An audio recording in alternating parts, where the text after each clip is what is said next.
আসসালামু আলাইকুম রহমতুল্লাহ। কুষ্টিয়া গণিত পাঠশালার পক্ষ থেকে তোমাদেরকে স্বাগত জানাচ্ছি। আমি আজহারুল ইসলাম, প্রভাষক গণিত, কুষ্টিয়া ইসলামিয়া কলেজ, কুষ্টিয়া সদর। তো আজকে যারা নতুন একাদশ শ্রেণীতে উঠতেছ, তো তাদের জন্য আজকে ক্লাসটা। যারা অলরেডি আইএসসি পরীক্ষা দিয়ে দিয়েছো, একাদশ শ্রেণীর বই কিনেছ, তোমাদের জন্য অনলাইন ক্লাস দিচ্ছি আমি। তো যারা অফলাইনে পড়তে ইচ্ছুক তাদের জন্য ব্যবস্থা রয়েছে সরকারি কলেজ গেটের অপোজিটে গলিতে, এবং আমার দ্বিতীয় শাখা হচ্ছে বার্মিসগুলির দ্বিতীয় তলায়। তো এখন তোমাদেরকে আমি উচ্চতর গণিতের যে প্রথম পত্রে ম্যাট্রিক্স যে চ্যাপ্টারটা রয়েছে, ওই ম্যাট্রিক্স চ্যাপ্টার থেকে কতগুলো অঙ্ক দেখাবো। তো যারা নতুন একাদশ শ্রেণীতে উঠেছ, তোমাদের কাছে ম্যাট্রিক্স শব্দটা একদম নতুন। তো ম্যাট্রিক্স শব্দটার সাথে আমরা একটু যদি পরিচিত হই, হালকা একটু পরিচিত করাই, তাহলে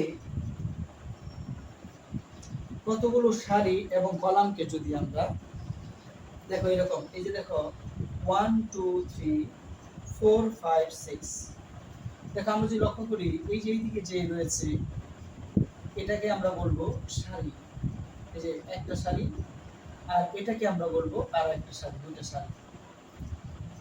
অর্থাৎ অনুভূমিকভাবে যে থাকে তাকে বলা হয় সারি, আর উলম্বভাবে লম্বা লম্বা থাকে একে বলা হয় কলাম। তাহলে আমরা যদি বলি এখানে কয়টি সারি রয়েছে, একটি দুইটি সারি, মানে দুইটা রো। আর এখানে কলাম রয়েছে কয়টি, একটি দুইটি তিনটি।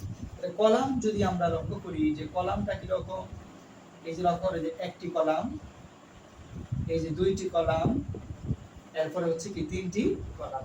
তাহলে আমরা যদি বলি এই যে 1 2 3 5 1 4, এখানে দুইটি সারি রয়েছে এবং তিনটি কলাম রয়েছে।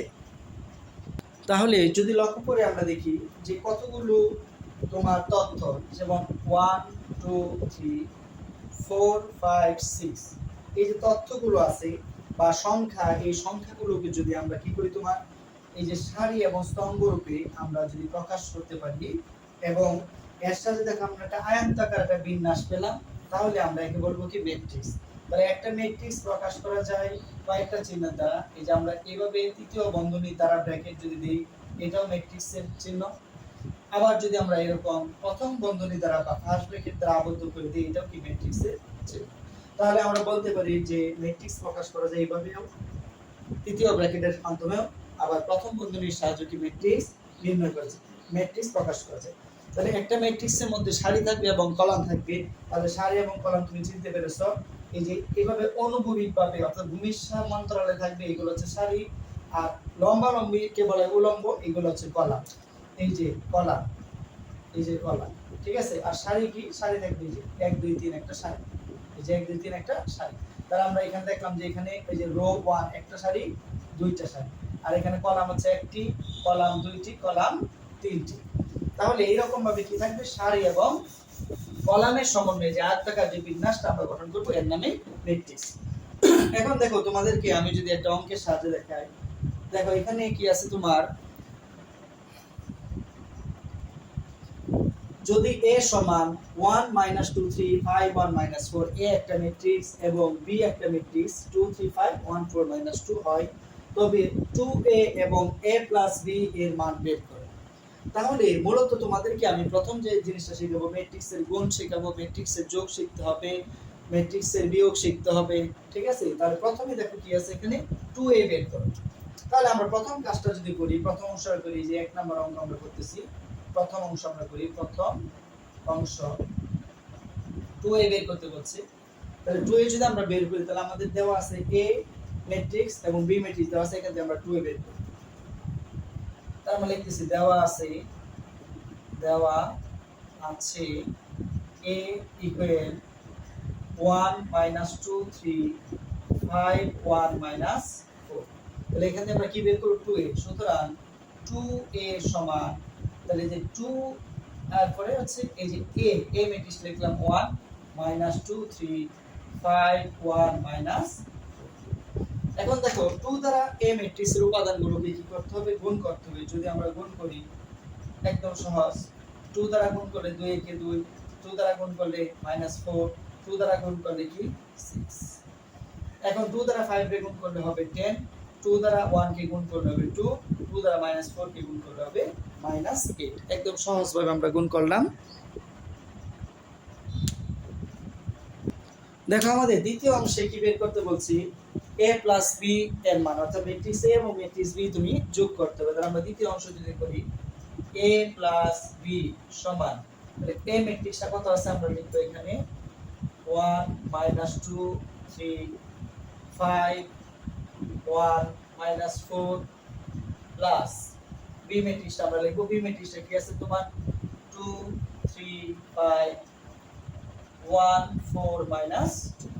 তো ম্যাট্রিক্সের যোগ করার সিস্টেমটা একবারে সহজ। দেখো আমরা যদি যাই, তাহলে এই যে আমরা প্রথমটার সাথে প্রথমটা যোগ করব 1 + 2 -2 + 3, দ্বিতীয়টার সাথে দ্বিতীয়টা, তৃতীয়টার সাথে তৃতীয়টা 3 + 5। এখন আসো প্রথমটার সাথে, এটা হচ্ছে দ্বিতীয় সারি, ঠিক আছে, প্রথমটার সাথে এই যে দ্বিতীয় সারি আমরা যোগ করব। তাহলে 1 এর সাথে এখন যোগ হবে কি 4, এই -4 এর সাথে যোগ হবে -2 -4, তাই প্লাসে মাইনাসে মাইনাস। এখন একদম সহজ কাজ, 2 আর 1 যোগ করলে হচ্ছে 3, 5 আর 1 যোগ করলে 6, -2 + 3 থাকে 1, 1 আর 4 যোগ করলে 5, 3 আর +5 যোগ করলে 8, আর -4 -2 হলে -6। দেখো আমাদের কাজ শেষ। এটা হচ্ছে আমাদের প্রথম অঙ্ক, অর্থাৎ প্রথম নিয়ম অনুসারে আমরা করলাম। দেখো তোমাদেরকে আরো একটি অঙ্ক দেখাচ্ছি প্রথম ক্লাসে। যদি a সমান 2 - 5 1 3 0 -4 এবং b ম্যাট্রিক্স সমান 1 - 2 - 3 0 - 1 5 হয়, তবে 3a + 4b এর মান বের করো। এটা যশোর বোর্ড 2004 সালে আসছিল। এখন আসলে আমরা যাই, তাহলে আমাদের বের করতে হবে কি 3a + 4b। তাহলে আসলে যাই, আমরা যদি বের করি 3a + 4b, আমরা সরাসরি লিখতে পারি 3a + 4b = 3 * a ম্যাট্রিক্সটা কি আছে 2 - 5 1 3 0 -4 3 0 -4, আসো b প্লাস কি আছে 4b, তাহলে 4 তারপরে ইনটু কি হবে b ম্যাট্রিক্স 1 -2 -3 0 -1 5। আসলে পরবর্তীতে আমাদের কাজ কি হবে, আমরা এই যে ইকুয়াল দিলাম, এই 3 দ্বারা গুণ করব সবগুলোকে। 3 দ্বারা 2 কে গুণ করলে 6, 3 দ্বারা -5 কে গুণ করলে -15, 3 দ্বারা 1 কে গুণ করলে 3, 3 দ্বারা 3 কে গুণ করলে 9, 3 দ্বারা 0 কে গুণ করলে 0, 3 দ্বারা -4 কে গুণ করলে -8। এরপর কি চিহ্ন আছে প্লাস। এই 4 দ্বারা আমরা সবগুলোকে গুণ করব, 4 4 দ্বারা -2 কে গুণ করলে -8, 4 দ্বারা -3 কে গুণ করলে -12, 4 দ্বারা 0 কে গুণ করলে 0, 4 দ্বারা -1 কে গুণ করলে -4, 4 দ্বারা 5 কে গুণ করলে কি হয়। এখন আমাদের কাজ হচ্ছে দুইটা ম্যাট্রিক্সের যোগ করব। তাহলে ম্যাট্রিক্সের যোগ নিয়ম যে তোমাদের দেখাইছিলাম ওইভাবে, এই যে প্রথমটার সাথে প্রথমটা যোগ, তাহলে 6 + 4 -15, এই যে -15 প্লাস -8, তাহলে প্লাসে মাইনাসে কি হয়ে যাবে মাইনাস। তাহলে কি লিখবা 15 - 8, সরাসরি লিখবা 3 - 12, 3 - 12। কারণ আমরা জানি ক্লাসের সময় যা থাকে ছিল আমরা তাই রাখবো। 9 9 এর সাথে কি যোগ হবে 0, 9 + 0, এই 0 এর সাথে কি যোগ হবে -4, 0 - 4, -12 এর সাথে 20 যোগ হবে, -20 12 + 20। এখন আমাদের অঙ্ক প্রায় শেষ পর্যায়ে। এখন তোমার কাজ হচ্ছে কি এই যোগফলটা নামাইবা। তাহলে আসো আমরা যদি নামাই, 6 আর 4 যোগ করলে কত 10, -15 -8 -8 20, 3 - 12, 3 থেকে -12 বিয়োগ করলে -9, 9 আর 0 যোগ করলে কি হবে 9, 0 থেকে -4 বিয়োগ করলে হবে -4, -12 + 20 কি থাকবে 8। এটাই হচ্ছে আমাদের কাঙ্ক্ষিত ফলাফল। তো শিক্ষার্থীরা, এটা হচ্ছে তোমাদেরকে আমি প্রথমে একটা ডেমো ক্লাস দিলাম। তো পর্যায়ক্রমে তোমাদেরকে এরকম আরো ক্লাস দেওয়া হবে। তো যারা অনলাইনে পড়তে ইচ্ছুক তারা হোয়াটসঅ্যাপে যোগাযোগ করতে পারো, আর যারা সরাসরি পড়তে ইচ্ছুক, অফলাইন কোর্স করতে চাচ্ছ, তারা সরাসরি আমার সাথে যোগাযোগ করতে পারো, অথবা মোবাইলের মাধ্যমে যোগাযোগ করতে পারো, অথবা তোমার নেটের মাধ্যমে যোগাযোগ করতে পারো। সকলে ভালো থাকো, আল্লাহ হাফেজ।